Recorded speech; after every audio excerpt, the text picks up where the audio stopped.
নমস্কার বন্ধুরা, মলি কিচেনে আপনাদের সবাইকে স্বাগত জানিয়ে আজকের আপনাদের জন্য নিয়ে এসেছি ক্রিসপি মাস্টার্ড অ্যান্ড মিন্ট পনির। খেতে ভীষণ সুন্দর হয়, একবার হলেও বাড়িতে বানিয়ে দেখবেন। আশা করব আপনাদেরও খুব ভালো লাগবে। রেসিপিটা ভালো লাগলে একটা লাইক করবেন এবং বাড়িতে বানালে কমেন্টে জানাতে একদমই ভুলবেন না। আর রেসিপিটা ভালো লাগলে চ্যানেলটিকে সাবস্ক্রাইব করে রাখার অনুরোধ রইল। এখন চলুন তাহলে রেসিপিটা শুরু করি। ক্রিসপি মাস্টার্ড অ্যান্ড মিন্ট পনির বানাবার জন্য প্রথমে একটা চাটনি করব। তার জন্য এখানে কি কি নিয়েছি আপনাদের বলে দিই।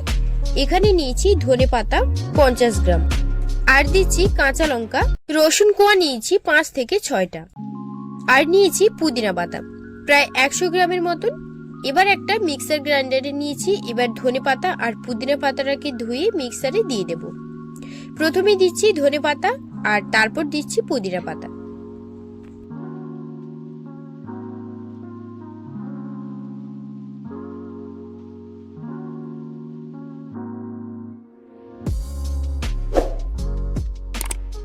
কাঁচা লঙ্কা নিয়েছি 3 থেকে 4টে, রসুন কোয়া নিয়েছি 5 থেকে 6টা, লবণ, আমচুর পাউডার হাফ চা চামচ, 1 চামচ জিরে গুঁড়ো, হাফ চা চামচ দিচ্ছি লঙ্কার গুঁড়ো, হাফ চা চামচ দিচ্ছি চিনি, 1 চামচ সর্ষের তেল, বিট নুন, 2 চামচ জল। এবার হাফ চামচ দিচ্ছি ভিনিগার। এই জায়গায় কিন্তু হাফ পাতিলেবুর রসও দেওয়া যেতে পারে। এরপর ঢাকনা বন্ধ করে পেস্ট করে নেব।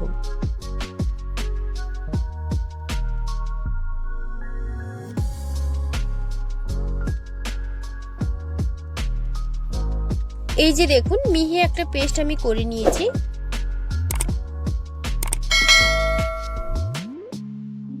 এবার নিয়েছি 400 গ্রাম পনির। পনিরটা একদম ছোট নিলে হবে না, একটু বড় আর চওড়া করে নিতে হবে, তাহলে কিন্তু ভালোভাবে কাটতে পারবেন। এবার আমি পনিরগুলো পাতলা পাতলা করে কেটে নেব। বেশি মোটা কিংবা পাতলা করে কাটবো না, ঠিক এইরকম সাইজ করে সব পনিরগুলোকে আমি কেটে নিচ্ছি। ঠিক এইরকম পাতলা করে সব পনিরগুলো কেটে নেব। একইভাবে আরো একটা পনির পাতলা পাতলা করে কেটে নেব।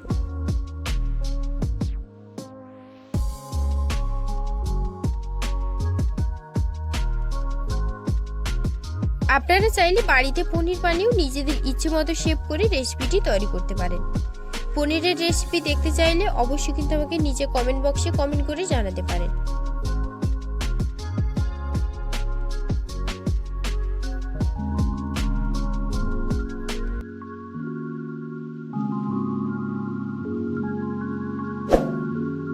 দেখুন, সব পনিরগুলো কিন্তু একদম পাতলা পাতলা করে কেটে নিয়েছি। এবার একটা ব্যাটার করে নেব। সেজন্য প্রথমে একটা পাত্রে নিয়ে নিচ্ছি 50 গ্রাম বেসন, আর দিচ্ছি 100 গ্রাম ময়দা।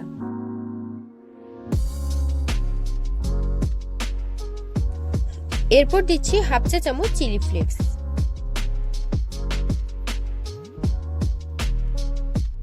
লবণ, হাফ চামচ দিচ্ছি হোয়াইট পেপার। এবার সমস্ত উপকরণগুলোকে একসঙ্গে খুব ভালো করে প্রথমেই মিশিয়ে নিচ্ছি।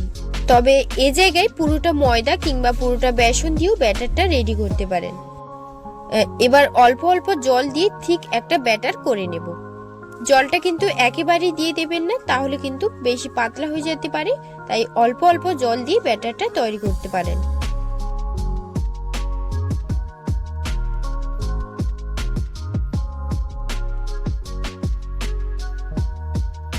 দেখুন, এইরকম ঠিক একটা ব্যাটার করে নিয়েছি।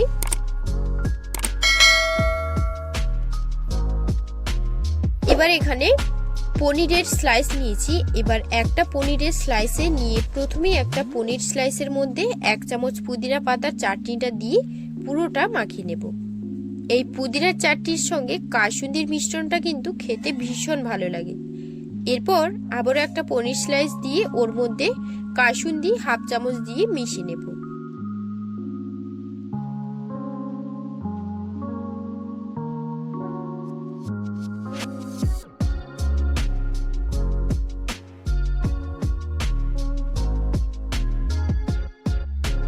এবার ওপর দিয়ে আবারও একটা পনির স্লাইস দিয়ে দেব।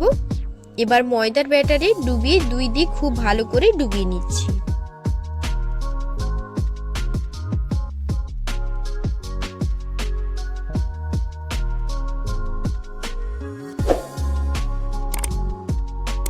এরপর এখানে নিয়েছি 200 গ্রাম বেড গ্রামসে দিয়ে কোট করে নেব। চেপে চেপে কোট করে নিচ্ছি, 4-5টা চেপে চেপে কোট করে নিতে হবে। এরপর একটা চাওড়া ছুরির সাহায্যে 4-5টা হালকা সমান করে নেব, তাতে দেখতে ভালো লাগবে।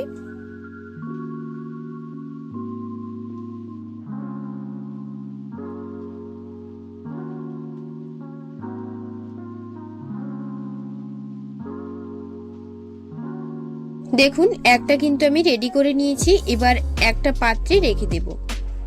সেম ভাবে আবারও একটা করে নিচ্ছি। একই পদ্ধতি আরো একবার রিপিট করে আপনাদের দেখিয়ে দিচ্ছি।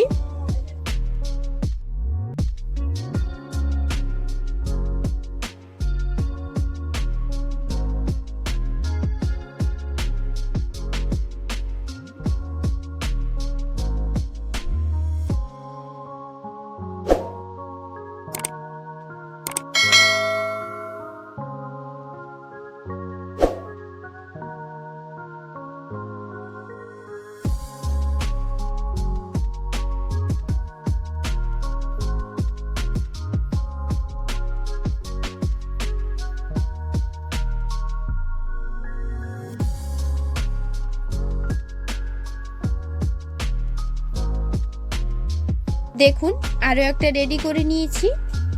তার সাথে সাথে সবগুলো কিন্তু আমার প্রায় রেডি করা হয়ে গেছে। এবার এগুলো ভাজার জন্য তেলটা খুব ভালো করে আগে থেকে গরম করে নিয়েছি।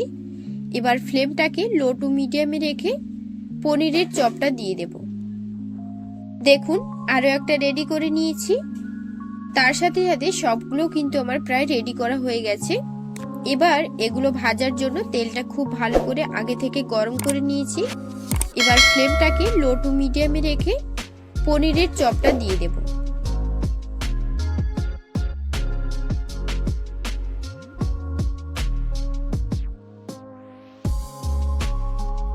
আর ওপর দিয়ে এইভাবে তেল ছিটিয়ে দিচ্ছি, যাতে নিচের অংশটার সঙ্গে সঙ্গে ওপরের অংশটাও ভালোভাবে হয়ে যায়।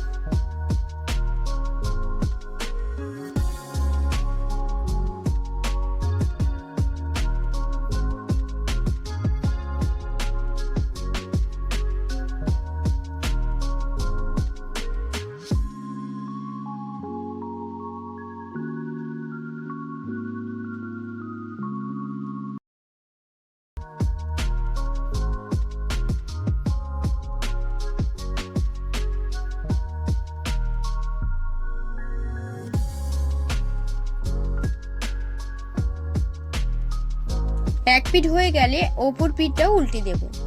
চপটা ভাজতে বেশি সময় লাগে না, ওই 3 থেকে 4 মিনিটের মধ্যে কিন্তু রেডি হয়ে যায়। চপের কালারটা যখন চেঞ্জ হয়ে আসবে তখন একটা ঝাড়ার সাহায্যে তুলে নেব। একইভাবে আরো একটা তেলে দিয়ে দিচ্ছি আর সেম ভাবে উল্টে পাল্টে ভেজে নেব।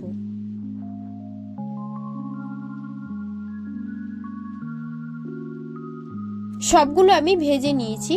ওপরের অংশটা একদম ক্রিস্পি আর ভেতরের অংশটা একদম নরম, আর পনিরের সাথে কাসুন্দি আর পুদিনা পাতা চাটনি মিশে এত সুন্দর একটা স্মেল আর এত সুন্দর একটা টেস্ট হয়েছে, খেতে কিন্তু ভীষণ সুন্দর লেগেছে। মাঝখান দিয়ে কেটে আপনাদের একটা দেখিয়ে দিই ভেতরটা কতটা সুন্দর লেগেছে, একবার দেখুন।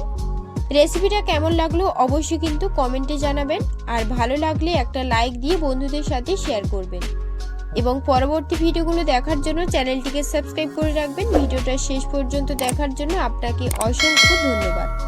আজকের মতো ভিডিওটা এখানেই শেষ করছি। আপনারা ভালো থাকবেন, সুস্থ থাকবেন। ধন্যবাদ।